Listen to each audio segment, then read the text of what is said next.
Iran ఇప్పుడు దిగొచ్చింది. ఏదైతే స్ట్రైక్స్‌కి ready, అమెరికాకి సంబంధించిన యుద్ధ నౌకలు అటు వెళ్ళిపోయినాయి. ఇజ్రాయెల్‌కి సంబంధించినటువంటి యుద్ధ నౌకలు వెళ్ళిపోయినాయి. ఎందుకు అంటే అణుబాంబులు తయారు చేస్తాం, ఆల్రెడీ మా దగ్గర ఉన్నాయి అన్నటువంటిది చెప్పుకొచ్చింది. బట్ నిజంగా ఇప్పటిదాకా అణుబాంబులు తయారు చేయడం అయితే చేయలేదు.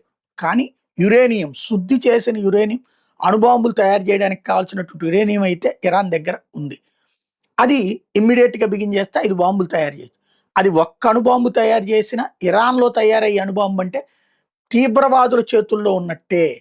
ఎందుకంటే IRGC, Iran revolutionary guard corps అనే వాళ్ళ సైనిక పటాలం ఏదైతే ఉందో, అది యెమెన్‌లో హౌతీ తీవ్రవాదుల్ని, లెబనాన్‌లో హిజ్బుల్లా తీవ్రవాదుల్ని, పాలస్తీనాలో హమాస్ తీవ్రవాదుల్ని తయారు చేసింది, పెంచింది, పోషించింది వాళ్ళే.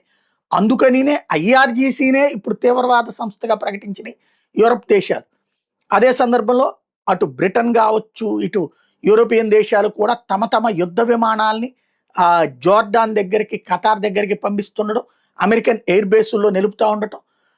మొన్న సోమవారం నుంచి చూసుకుంటే ఈ శనివారమో, ఆదివారమో అటాక్ ప్రారంభం కాబోతుందన్నటువంటి సమాచారం నేపథ్యంలో అది ఆల్రెడీ అంతర్జాతీయ మీడియా అంతా ఫోకస్ చేస్తుంది. ఈవెన్ రష్యా కూడా కాడొదిలేసి నిన్ననే ఏదైతే మీరు దాడులు చేసుకుంటే చేసుకోండి, కానీ అక్కడ ఉన్నటువంటి అణు విద్యుత్ కర్మాగారాల జోరికి పోబాకండి అని చెప్పినటువంటి సిచ్యుయేషన్లో ఒక్కసారి కంగారు పడ్డట్టున్నారు. అందుకనినే ఇప్పుడు మా దగ్గర 400 కిలోల యురేనియం ఉంది, శుద్ధి చేసిన యురేనియం, దాన్ని అమెరికాకి ఇస్తాము, టర్కీకి అప్పచెప్తాం, టర్కీ అమెరికాకి ఇవ్వాలి, మేము నేరుగా అమెరికాకి కాకుండా.